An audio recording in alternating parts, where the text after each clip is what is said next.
Okay, we are in Shmuel chapter 4, and it starts as follows. I missed last week. You did? I missed last week. Okay. Then we're on chapter 4. So, Vayehi Devar Shmuel L'chol Yisrael. It's on page 36. So, it was the word of Shmuel came. It was the word of Shmuel to all of Israel, which means that the word was fulfilled. The word was fulfilled, and Rashi says, "Niyad hadavar." It would be the matter. Shneimar Shmuel that was said to Shmuel uvachol uvalachol Israel, and it came to all of Israel. Ve'chayu paraniot, and Rashi explains how the misfortunes or the troubles came upon Israel, and why the Jews would go out to meet the Pelishtim in war. Okay, so that's what the statement means. That it was the word of Israel, word of Shmuel to Israel of Israel. Israel, the Pelishtim. So the Bnei Israel went out to meet the Pelishtim in war. The Milchama, v'yachanu al Even Ezer, and they encamped at Even Ezer. And Rashi says that why is it called Even Ezra? Well, it's not yet called Even Ezra because it will be called Even Ezra later in the story. But now, just to identify what we're talking about, the author of the Shmuel said it's called they camped at Even Ezra, even though it won't be called Even Ezra until the end of the story. Until the end of the story, still in all, we have to identify where we are. Pelishtim chanu ba'apek, and Pelishtim were encamped at Apek. The Malbim explains, Vayihid is Alcha Shesifer Shiper Shmuel Lo Hipil Mikol Devarav. We ended off the last chapter by saying that not a matter that Shmuel spoke dropped from his word. In other words, everything happened from the prophecies that came to him for the individual. So here he tells also that it was fulfilled for the matter of what Shmuel said to the public, as it says, "Behold, behold, I will do something to Israel that everybody who hears it, his two ears, their two ears will ring." This was fulfilled when it says they went out to war against the Pelishtim. And then it says, next verse, V'ya'arachu Pelishtim, and the Pelishtim were set in array, Likrat Yisrael, to meet Israel in war.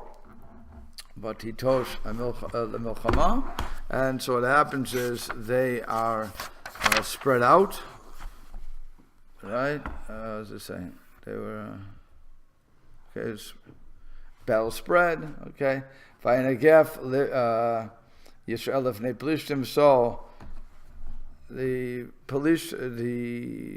Israel was beaten before the Pelishtim, and ve'ekol maracha b'sada ke'arba'at alafim ish. And in the war there were approximately 4,000 men who were killed.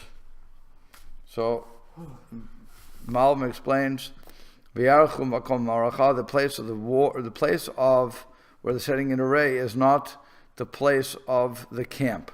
In other words, they weren't in Apek, set up the defenses in Apek. Rather, they went out to set themselves in array of war. Rather, it's between the two camps.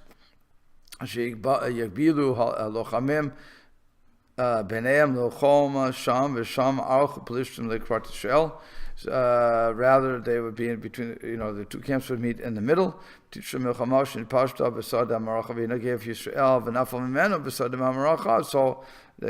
Israel was beaten back, and approximately 4,000 men. With all this, they were totally destroyed. Each because the Jews did not. Each man did not return to his tent. They had just returned to the camp. There was the camp at Even Ezer. So here we go into the first string of the battle, and the Jews are beaten back approximately 4,000 men. Okay.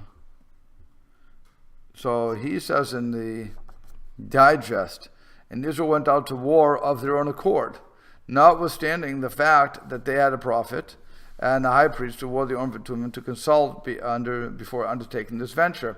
Thus the prophecy of Elkanah and Samuel was tragically fulfilled. You understand?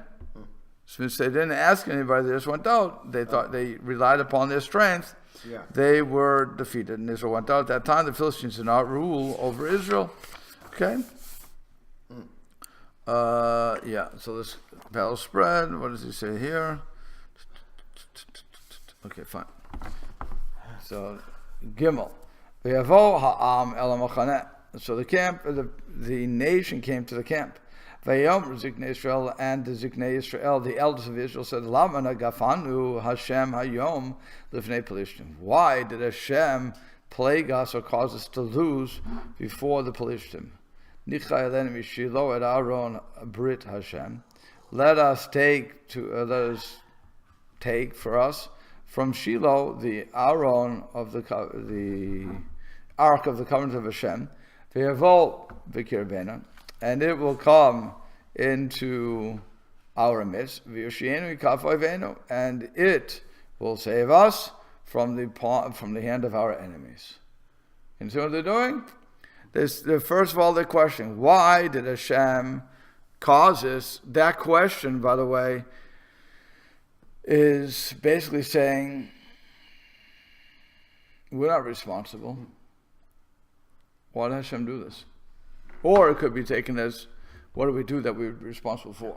It could be taken either way, but it seems that they're saying, okay, since God made us lose, so therefore, they know who made us lose and who made us win, therefore let us bring the ark out here, that because the ark will not lose. Maybe it's a matter we didn't have God in our place. So that is... Well, the Malbim says on this whole thing. Again, so they went back to the camp because they wanted to regroup. They had in mind they're going to fight again. Fine.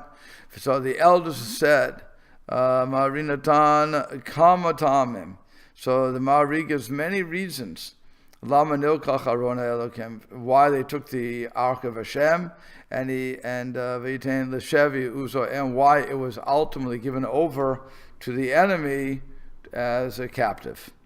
And according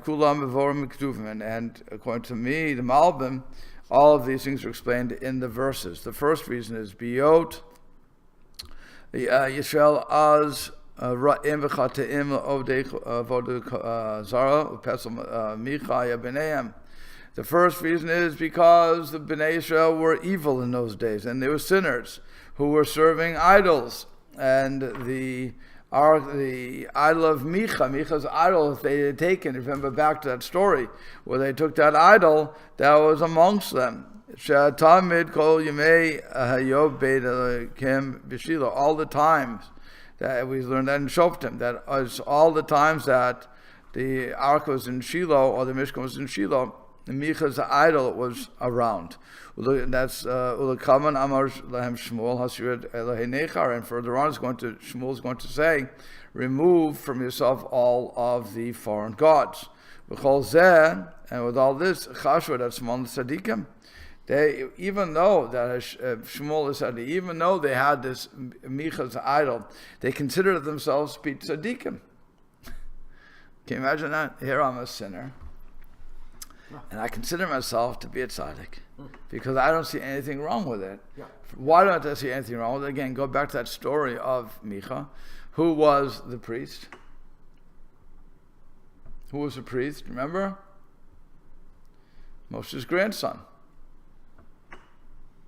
Remember we said it was Moshe's grandchild who was a priest. So they say if Moshe's grandchild is involved and he's a Levi, it must be good. Okay, so that was one. And so people don't, or they could even go, now I'll put 2017 morals into their system, and I'll say that what do people do? They say, even though I've sinned, God hasn't punished me, which means that it's not such a bad sin. And if God wanted to punish me, he should have punished me at the beginning. Not ignoring the fact that God has a long time before he punishes us because he really wants us to do teshuvah and to recognize what we've done wrong. But we take that, the Gemara actually says, it's not 2017, the Gemara actually says that the first time I do the sin, I know it's a sin. The second time I do the sin, I think it's permitted because I got away with it the first time. And so Rav Yisrael Salanter supposedly added a third time. He said the third time you do it is a mitzvah because min hagavatem b'yadeinu. So he says it falls in the hand, so you have to do it, right? So, but that is the problem. When we get away with things, we assume that it was not a punishable offense. So therefore, we're tzaddikim. So that's what they said. We're tzaddik. How could God do this? Rock. So what does it mean? Wait. Yeah, it's tzaddikim. I've lost it. Tzaddik now. Yeah. Shalu lama why did Hashem strike us down? Zeh lechamat Hashem. This is talking about the anger of Hashem against them. Hini nishpat odcha al imrachal tati. So it says, okay, fine, in Yirmiyahu, behold, we will be judged. He will judge you on what you said, and when you said, I did not sin. Nimshach me'akodem, so it goes to the beginning. Sha'al yidei shenidmu kechola eno sheveltim ragish machov, like the person who is sick but he doesn't feel the pain. Chashu behem tzadikim, so they consider them tzadikim. V'lo chashu lehetiv maseihem, and vakesh teshuvah me'Hashem. So they didn't think of doing teshuvah. They didn't think of improving their ways and to ask Hashem to save them. Rather, they said, "Nicha lanu elenu mishilo et Aaron." Let us bring from for ourselves or to ourselves from Shiloh the Ark of the Covenant, and it will come into our midst, and it will save us from the hands of the enemy. Chashvu, they thought, b'ashir v'hechrach, that by force. Yatzaled Aaron Uzo, that the Aaron would save us, the ark would save us with its strength. And it would safeguard us or guard us from the hand of the Plishtim. And through this, Yinatzlu, they would be saved. Vishmu Bam Gamhem, and they would also be guarded, protected. This is a foolish thought, the Malbim says. Ki berit ha'aron eno tachle la'atzmo rapavoishmu erkatuv bo. Because the Aaron itself that has no purpose except to guard that which is written in it. In other words, the Aaron is only as holy. We have an Aaron behind us, right? There. Okay, I can't get it right. Well, it's so hard to do this in the picture. Right behind me, you have the Aaron, right? You have the Aaron with the ark. It has a picture of the Beis HaMikdash. Well, that Aaron, yes, it has Kedusha. There's no question about the Kedusha it has. But the Kedusha is only there because of what's inside of it. And that Torah is only Kodesh, is only holy because of the words that are written in it. The scroll itself is a piece of animal skin. Animal skins aren't holy, but how I imbue it with holiness is the words written in it. So that is what they were missing the point. They looked at the chitzoniot, they looked at what's outside, they looked at what is holy in their minds, and they said that holiness will protect us while ignoring what's written inside of it, or the whole concept. It becomes basically the good luck charm. And so that's the mistake that they were making. Okay. And the third one is Chatu b'masher tziu et Aaron mikodesh kodashim. The third mistake that they made was to bring the Aaron out from the Holy of Holies, below Reshut Gavo, without Hashem's permission, below Shalu, and they didn't ask, the Shmuel or the Orm V'tumim. They asked neither Shmuel nor the Orm V'tumim, nor was the Kohen who carries the Orm V'tumim. Im Yasuzo, whether they should do this, and that's what it says. The next line in Pasuk Dalet, Vayishlach ha'am mishilo. So the nation sent to Shiloh, V'yis'u misham et Aaron brit Hashem, And they took from there, they carried from there the Aaron, the Ark of the Covenant of God, Tzivakot, the Lord of Hosts, Yoshev Kruvim, where the Kruvim are sitting, Visham, and there with it were Shnei B'nai Eli, the two sons of Eli, Im Aaron Brit Elokim, with the Aaron with the Ark of the Covenant of Elokim. If you notice the change of the words of God here, when Aaron Brit Hashem to Aaron Brit Elokim, so that's already telling you that we're going for din. It went from mercy to din, mercy to judgment. So the two sons, Chafni Upinchas. So now you're knowing how the two sons are getting there. So fine. So what happens is, again, Malbim is speaking. Vayishlach Am Shiloh. So the nation sent to Shiloh. Sheshachu Am Atzmam. They sent from themselves below Dat Navi, without the knowledge of the Navi. And they took from there the Aaron, the Ark of the Covenant of Hashem, the Lord of Hosts, where the Kerubim sitting. Shemakom Aaron, who tachat Kerubim, in the place of the Aaron was in the place of the Kerubim. Lo al Sedeh Marecha. The place of the Aaron was where the Kerubim sat, or are sitting, in the place of the Kerubim. And it should not be on the field of battle. And they removed it from his place. And they did not ask Hashem. We already explained in the parish of Torah. We already explained. In other words, I like how the Malbim and many people will say we. I mean, I do it myself sometimes when I'm speaking. I say, we said blah. It's not we, it's me. I said. But it's, for some reason, we like to say, Yeah. we. I guess maybe it means consensus, but okay. Which is an interesting thing in Hebrew. So it says, we said in the Torah, in the explanation of the Torah, and we spoke about this, Im haya ha'aron shabo haluchot, or if the Aaron that was there had the luchot, the actual tablets, or shel shivrei luchot, which ark did they take? Did they take one with the luchot? Did they take ones with the broken luchot? V'ein po mekomo, and this is not its place. So nishba, and number 4 is nishba Aaron b'chet b'nei Eli. The Aaron was captured because of the sin of the children of Eli. K'moshe nidbai shehidnabei al Shmuel, just as Shmuel prophesied. He neo said to Israel, and that something's going to be done in Israel, that their ears are going to ring. V'zeh shekatuv sham b'nei Eli im Aaron b'nei Elokim.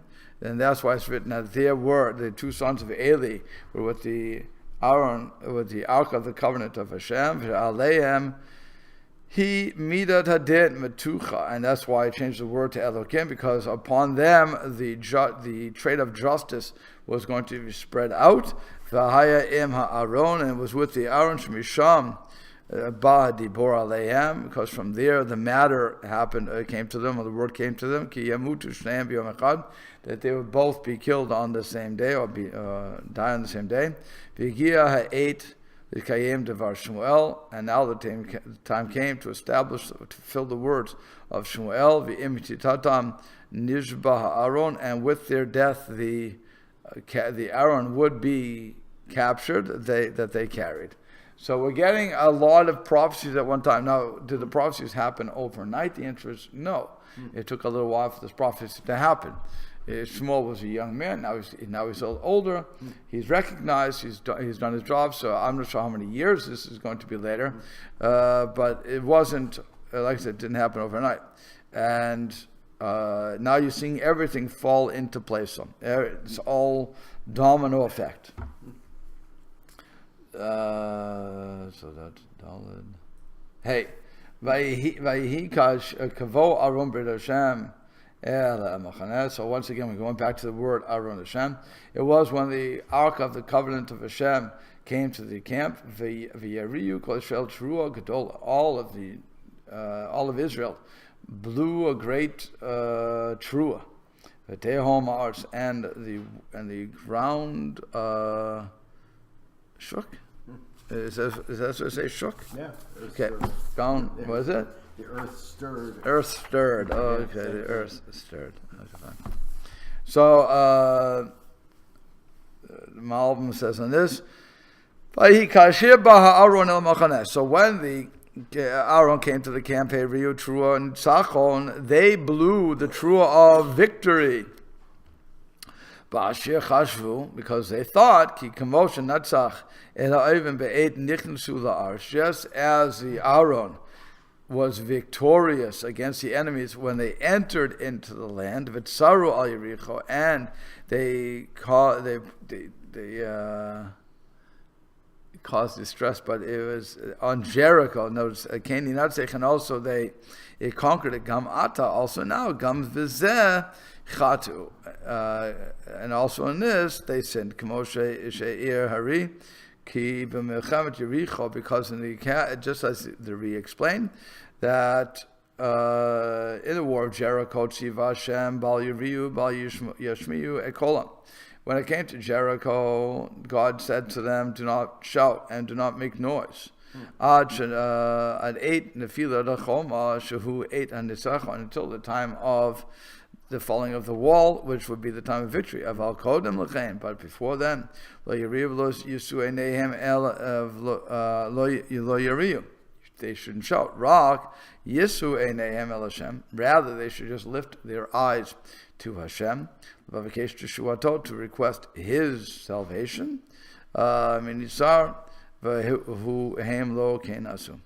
they didn't do this. So all they see is the ark. They had an idea. Again, this is a history, because this happens. So let's say 100 years ago. I think it's 100 years ago, at least. So you have the ark coming in with Yehoshua and conquering all the enemies.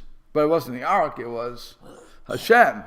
But they, historically, again, the facts on the ground, always important to know the facts on the ground.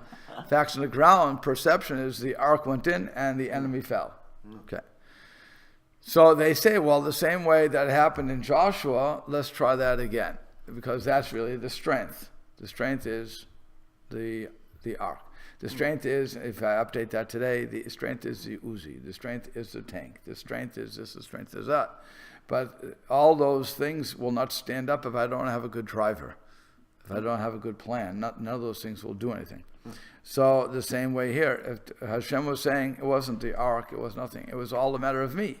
You see one thing, but it was something else. It was just me. You guys you were good. You did tshuva. I told you what to do. You listened to me. I was a good commander-in-chief. I knew what I was doing.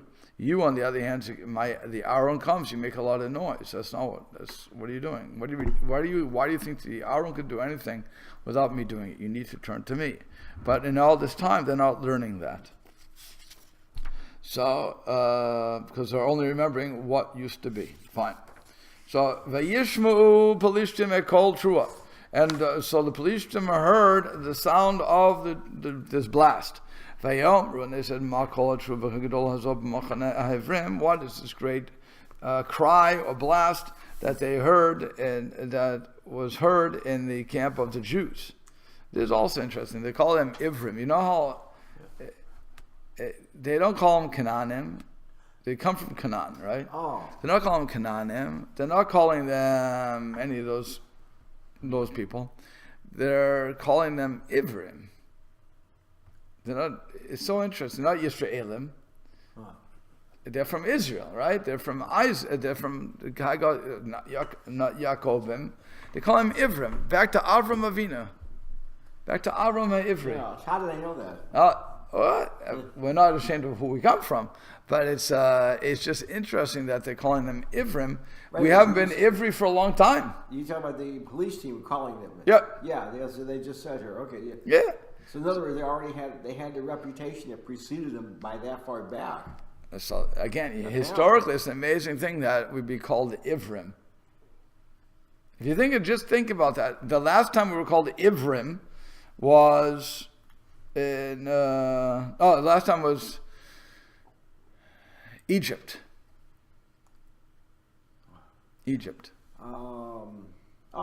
Well, right? Yosef Ivri. They wouldn't eat with the Ivrim. Okay, fine. This pasuk is stating that the Philistine said this. How much do we know that actually that this is a direct statement that that's really what they said, or is that just the author? Well, we're assuming that the author's words saying that's we're assuming that the author had divine inspiration when he was writing this. Okay, so they knew what that's what they said. Right. Yeah. Okay. So the by the way, even if the author would be saying it, the question is why using Ivrim? Again, we haven't been called the Ivrim for a long time. So even if it's the author, even without that, why would they say the Pelishtim are attacking the Ivrim? Okay. So then it was known that Bnei Israel were not Canaanim at that point, right?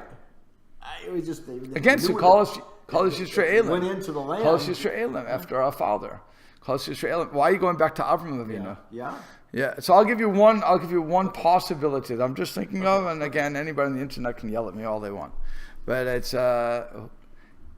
Avraham made a peace treaty with Avimelech, who was the king of the Pelishtim. And they're saying that's why the Pelishtim would know Ivrim. Because they're going back to Avram Avinu, so that makes Abraham. Sense. Because they're saying Avraham Ivri made a covenant with us, and we don't care. They must have had their own records. Right. So they would see Ivri. So they don't, it's when I was in college, long time ago, so my brother has a first name, a middle name, and a nickname. Yeah. Okay. I won't say what the X is. I'm not interested in getting him onto the thing, and of course the last name. Yeah. Actually, he has 5 names. What am I saying? He has 2 Hebrew names, 2 English names, and then the last name, and then a nickname on top of everything else. So 6 names. Fine. First time I went to his floor, he was called A. Then the year changed. Then he was called B. Then and I said to him, "What are you doing?" And he said to me, "By the way people address me, I know if I want to speak with them or not. Because I tell them, if I don't want to speak with them, I tell them, call me this. If I want to speak with them, I tell them, call me this. For those who I'm not sure about, I tell them, call me this." So he had it in mind, I have 5 names, call me one, something like that. So one girl decided, because she was there seeing him change the name, and she just said, Nebel. She called him Nebel. And I said, "Why do you call him Nebel?" She said, "Because I can't keep up with the name changes." Okay. So that's how the police could have been. You want to tell me you're an Ivri. Today you're an Ivri. Tomorrow you're Israel. Tomorrow you're Yitzchaki. I don't know what you are. Ivri, leave me alone. It could have been that simple. Okay? That's good. And that's why Metzudas David says that Ivrim, Bnei Israel Nikram Ivrim, Ki Avram Avinu Haya Me'eva Nahar. Why do they call him Ivrim? Because Bnei Israel were called, because Avram, their father, came from across the river. Again, that's how they would have known him, because of the peace treaty that he made. I think that's a valid reason as to why they would suddenly go back to Ivrim. And that's what the author, even if it wasn't a direct quote to answer that question, could have been saying. That's what their association with us was. Or they knew us, to go with my brother's way, they knew us by that name. You know what's interesting too, I don't know what it was like in Europe per se, but in America, we ourselves, the Jews, when we first came, we called ourselves Hebrews. Reading back the history of Jewish communities in 19th century American cities, everybody called themselves, we're a Hebrew congregation. Okay. You know? It might have been that they're talking about the Aram. It would be the same name at the time of the Aram. As they came out of Egypt, they're the ones that are transported. They cross over. Right, but so you want to say the Ivri like that too? Yeah. Okay. Yeah. Okay. Possible. That's why they're going back to Avram, but I'm not sure if that would be, because when it says they crossed the river, it means they crossed River Mesopotamia, whatever that river is. Aram and Arayim. It's not the Jordan. Oh, okay. HOC. Right, here also. I want to know, in Canada, I met a guy who was in the hospital. May he rest in peace. But he was in the hospital, and that's why I met him. And he used his last name as his first name. And I didn't know that. Oh. So when I went to visit him, I called him by his first name. And he said, "Who are you?" So I'm the rabbi, he said. Oh. He didn't say anything. Then he okay, Rabbi, fine. I don't need you right now. I'm not dying. He had nothing to do with the show. So I said, "I didn't come because you're dying. I came just to visit you. I don't know who you were." So he said, "Well, my friends call me blank." Okay, not my. And so I said, "But it's your last name." That's what my friends called me. And I'm Ahib. I'm Ahib. I looked at it. This is 1990. Ahib was a very insulting term at that point. So I said to him, "Why would you call yourself Ahib?" "That's what I am." Okay. And then he said, "In the army, on my dog tag said H-E-B, Heb, for religion." So it could go what you're saying. Obviously, people do call us Ivri. You're right. Hebrew. Interesting. So it's just, but can you imagine we're all going back to Avram Avinu as a result of that? Yeah. They're not calling us Israelis. They're not calling us Yehudi. It's all interesting. Yeah, you're right. Hebrew Orthodox, right? Yehudi didn't exist yet. Well, I guess it did. Yehuda would have existed, Yeah, sure. yeah, that's right. But now, certainly it does. Yeah. Now it should have been Judean. I mean, we're Judea, Samaria, we're all that. And we only know Judah. So, that's why we got Yehudi. Right. Yeah. But it's, And the German J. Huh? yeah, but what does that do? It's- Oh, Yehudi, yeah. Oh, Judah. J, Oh, Yehudi. yeah, okay, yeah. I never thought about that. Yeah. Yeah, very good. See that? I never thought about that. That's probably true. Yeah, of course. Yeah. Yeah. How do they spell Jewish in German? So They don't spell Jewish. The Nazis, Yamach Shema, with the yellow star with the J. J-U-D-E. J-U-D-E was Right. like the crystal Judah. map. Judah. They And they would have said, painted all over the Yeah, Judah, yeah. And they would say Judah, yeah? J-U-D-E, It's Judah. yeah, Yeah, there you go. like a Y. Right. yeah. See, there you go. Very good. I never really thought about that. Good. Shkoyach. Okay. There you go. So now, what happens is, so let's go back to this. It's always amazing what we learn in this class. Right. Okay. Yeah. So it says, Bishmu. So the Malbim says, Sefer Siper Gam Ki Hagam Shneim Machano Hayu Rechokim Zeh Mizeh. Even though both camps are far away from each other, the police heard the cry of the Trua from afar. Vashechakru al Sibar Trua, and when they investigated as to the reason for the shout, No Delehem Ki Ba Aaron El Machanem, they found out that the Aaron had come to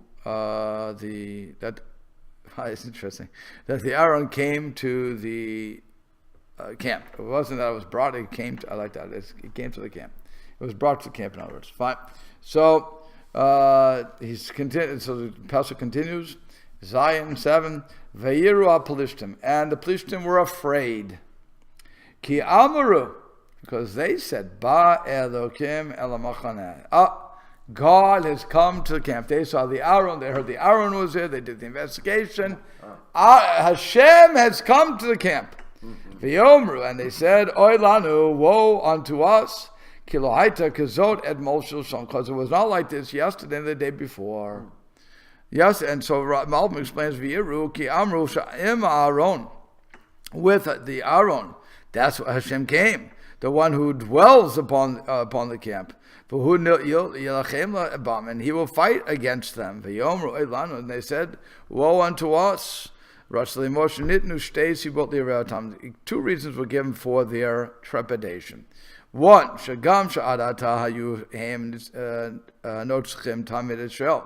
until now, they were always victorious against Israel. It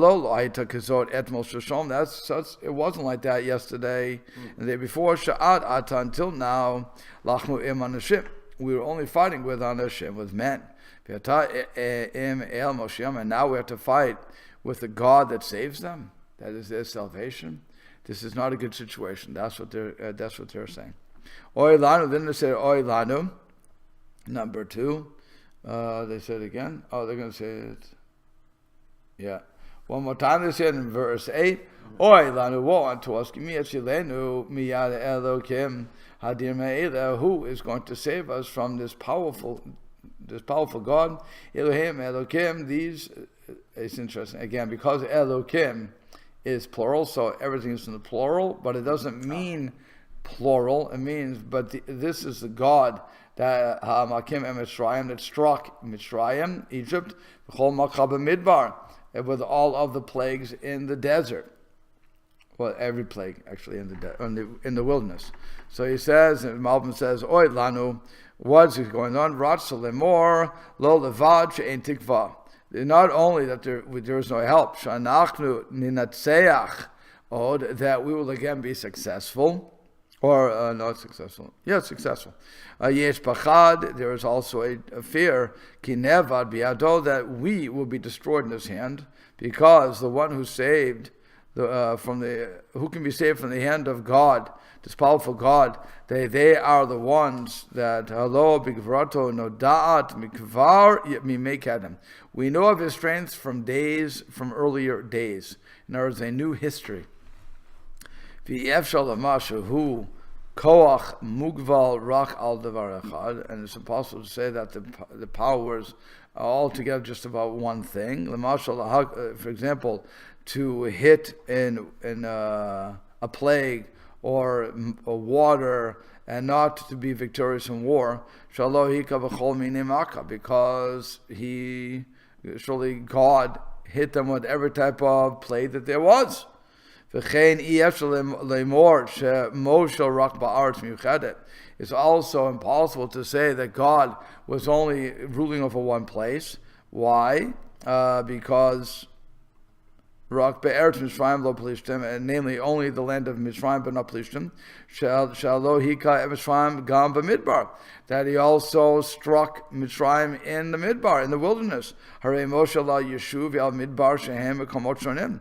So we see that God rules over a settled area and over a wilderness, different places. So, by the way, you can appreciate the Malbim here, just so understanding what Pshat is. He's looking at the words. He said, woe, just literally, woe to us, who will save us from the hand of this powerful God. This is a God that struck Mitzrayim and all, with every plague in the wilderness. Well, he didn't, it wasn't in the wilderness. He did the plagues in Mitzrayim. Why is he saying in the wilderness? And that's the first question you have to ask. Okay, why? And again, why woe unto us? Who will save us? All these things. And so what the Malbim is doing is he's putting in the middle of the words, the headline, the explanation. Woe unto us, who will save us from this God who was victorious over the Egyptians. Not only did he hit them in the land, but he also hit them in the other place. So it's not just against Egypt, but it's also against us. And that's why we have to be worried. You understand? That's what the Malbim is giving over. So there, what happens? Hitchazku. So it says, Hitchazku v'hayu. Where is it? V'yu la'anashim plishtim. Strengthen yourselves and be plishtim men. In other words, suck it up, boys. Pen davdu l'ivrim, lest you serve, you will be forced, if you will. Again, here is the words that you have to put words into this. Lest you serve, you will be servants to the Jews, or you will serve the Ivrim. Kasher avdu lechem, just as they are serving you, just as they served you. Vitem la'anashim, so be men, v'nilchamtem, and let's fight, and you will fight. Okay, so here's somebody who decides we have a rallying call. Okay, because what happens? Everybody's depressed. Yeah. We're going to lose. It's over. Yeah. What we're going to do. So you always have to have some firecracker go in there and say, okay, are we men or are we mice? And bottom line, the guy is saying, if you want to say we're a mice, well, then we're going to be subservient to the very people that are subservient to us. So we have a choice. Fight and die like men, or give in and be servants. Which do you prefer? And that's really is a rallying call for most armies. Yeah. You know, are we mice or we men? Sound like General Patton. Right, right. You don't want to. I rather. The truth is, for those Star Trek fans out there, it's the cry of the Klingon. Oh. The Klingon says it's a good day to die in battle. The only true hero is the one who dies in battle, or goes into battle anyway. You're a coward if you don't go into battle. You had the Red Badge of Courage by Stephen Crane. The same sort of message was coming out. Only he said war is hell. It was Trump's comment against McCain. Right. Trump's comment. Even he said that I don't. What's it? I don't respect the guy. He got captured. He got captured. Why is he a liar? Why is he a hero? Yeah. Right. Here's one who goes out and gets the people. Okay, but I don't hold by Trump's statement there. But In telling the story, this is very dramatic. sorry. In Right. telling the story, Right. It's very dramatic because you've got actual battle cries and you've got exhortations And to see you've got right. psychology and Correct. fear. It's Correct. makings of a great movie. But that's exactly what's going on here, because we have to figure out why would they be so stupid as to go against God. Here they're afraid. They're doing everything. They hear this cry, battle cries. So if you're hearing that, why would you go? It's like going against let him rest in peace, but it would be like going into the boxing match against Muhammad Ali in his prime. It's not a smart thing to do. You'd be knocked out. In the Hebrew, you get a lot more of the power of Right. the story. Okay, so let's just look at the Malbim. She says, Hitchazku again, Hine Mashkatuv Elohim Ha'elem. For when it said there's God, Elohim Elohim, so Elohim Elohim V'lashon Rabbim. He said these are the gods, so it's the language of Rabbim. It's just Mavuar. Ki Chashvu She'ela Yaakov Eno Has Sabar Rishon. So it's explained that they thought that the God of Yaakov was not the first source, if you will. Sheyadua she'umot hakodmen kulam hechlitu shemin hanimna chla asiva rishona yezeh yelo eze keshem shochnei batei chomer. Okay, he's just explaining why they're saying Elokim. Rachashu shehu kibbutz kochot nisgavim rabim. They thought that there was a gathering of powers, many powers, atsumim yotim mikoach Eloheihem, that would be more powerful than their gods, shehem obdim otam, that they served. Vayu choshvim ki lefa'amim yitzatmu adirei amim. They thought that at times it would be overpowering the other nations. Oh, anashim refaim lilachem in bnei elim l'naschem, or there are times that weak men fight with strong men and beat them. Ki yadua b'shirei yonim v'lehem, which is known in the songs of the birds, or doves, he's saying later, the Greeks and their fables. V'lechein amru, that's what they said. Hilchazku v'ayu nashim plishtim. Hello, be strengthened, and you're Plishtim men. It's like we say you're girly men, okay? You're Plishtim men.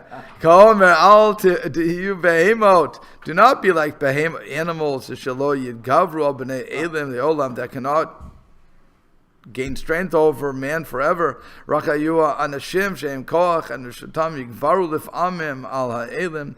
Rather be like men, who sometimes they do get the upper hand on the stronger people. V'gam im lo tinatzchu atem lamo al kopanim hichazku, and even if you're not victorious, strengthen yourself. Pen tavdu la ivrim, lest you become servants of the Jews. Kashavdu lachem, just as they are serving you. Tarvichu bal tinatzchu, make them work for it, basically. Do not bal yinatzchu lehem lachem ad sheyu atem avadim lamo. Do not they will not be victorious against you until you are the servants to them. Mosif lemor, and as to this, sha'af im lo tuchlu, and even if you cannot accomplish this, uvnei elim yinatzchu etchem, and these people will conquer you. Vayitim la'anashim. Still, you'll be like men, and you fought. There's nothing comparable to the person who was conquered in war. Sha'al kol panim hayu le'ish. He was always a man. And he fought like a man. It's not like the person who surrenders and doesn't fight. That guy is no longer called a man. I said, he's a coward. It's worse, not even a coward. He's like an animal that's being led by his new master. And so, when you fight, they'll see you as men and not as behemoths, not as an animal. So that was the battle cry. Let's go. Look, it could be we'll win. We don't know. It's a 50-50 shot. Like I've always said, you buy a ticket that from the lottery, anyone that you buy, the odds are not 1,000,000,000 to 1 you're going to win. The odds are 50-50. That's how you have to look at it. Odds of 50, because somebody's supposedly going to win. So I have an equal chance with everybody else. If I don't buy a ticket, I'm guaranteed I'm not going to win. But if I buy a ticket, I have the odds. My odds are 50-50. Either I win or I lose. In everything of life, it's always 50-50. Okay? I'm not, and I don't care who disagrees. If you think about what I'm saying, it's true. Everything, if I'm going to live or die, is 50-50. That's it. I walk out, I wake up, I won't wake up. It's 50-50. God exists, God doesn't exist. It's 50-50. Everything is 50-50 in the world. Okay? And so here he's saying, you may win, you may lose. But if you never go to battle, then you lost. You're a behemoth. Just go on to graze, eat the grass, and leave me alone. Okay? You're no better than the animal. If you do fight and you lose, they have respect for you. That's the battle cry. That's the battle. We'll have to stop here. But that is the battle cry he's giving. It's an interesting battle cry. And of course, they go for it. And of course, they actually do win. They go against the odds and they win. Which means today you should go out and buy a lottery ticket. The odds are 50-50. Okay.